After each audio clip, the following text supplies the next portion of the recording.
Hello everyone, I'm Bill Simon and I write and speak for a living. Today I'm going to talk about two of my favorite subjects, frenemies and platforms. Let's start with an ancient Arab proverb. Has anyone heard of this one before? The enemy of my enemy is my friend. Show of hands, anyone heard of this one? Centuries old, but it could not be more apropos today. Because today, we are constantly competing with the same companies that can help us. Millions of people make their living off of sites like Amazon, Apple, Facebook, Google, WordPress, Twitter.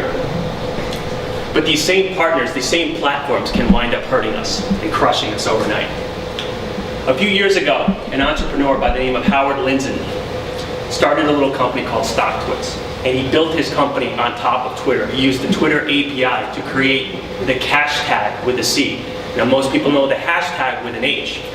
But the hashtag would look at, say, a stock symbol, $AAPL. You click on it, use the Twitter API, and boom, you would see Apple's current stock price, P/E ratio, market capitalization, things like that. And it was a pretty interesting tool. Thanks to Twitter, Lindzen built this nice little business. And when you think about the way that Twitter has evolved over the last 5 years, that wasn't really unique.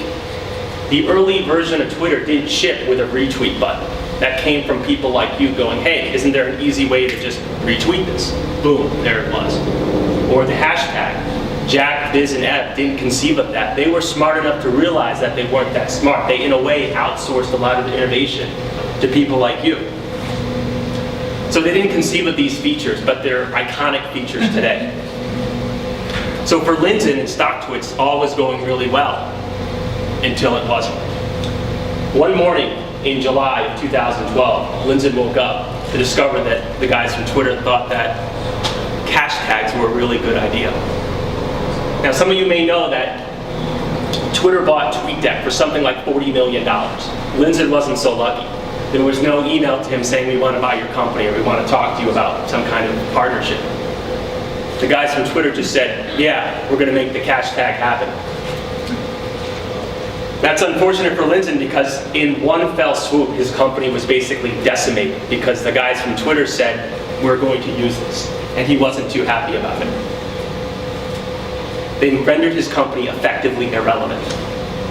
So like Amazon, Apple, Facebook, and Google, Twitter is the very definition of a frenemy.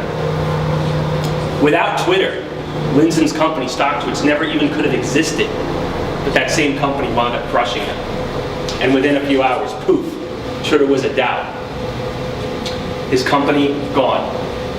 Now technically it's still around, but it's obviously not as relevant. So how does that apply to everyone here? Think about you in your current job. What's the closest partnership or relationship that you currently have?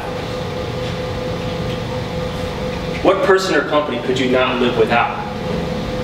Now imagine that that very partner became your fiercest enemy or your toughest rival. What would you do? Now let's switch gears. Think about your fiercest enemy, your toughest competitor. Could you imagine tying the future of your company, your career, to that of your arch rival? These are very tough pills to swallow. They'll probably make you very uneasy. But here's the rub. We have to get used to it. In the age of the platform, relationships start and change faster than ever. Your current partner may well become your competition, and sooner than you think. And your competition could easily become a critical business partner overnight. Brass tacks, there's no such thing as the long term anymore. Something we need to think about. There is no 5-point checklist for success, and it's incumbent upon each one of us to embrace this uncertainty. More than ever, we have to get comfortable with being uncomfortable. We have to constantly evaluate what we're doing and with whom. The age of the platform demands it. So against this backdrop, I just have one parting question. Are you ready? That's it.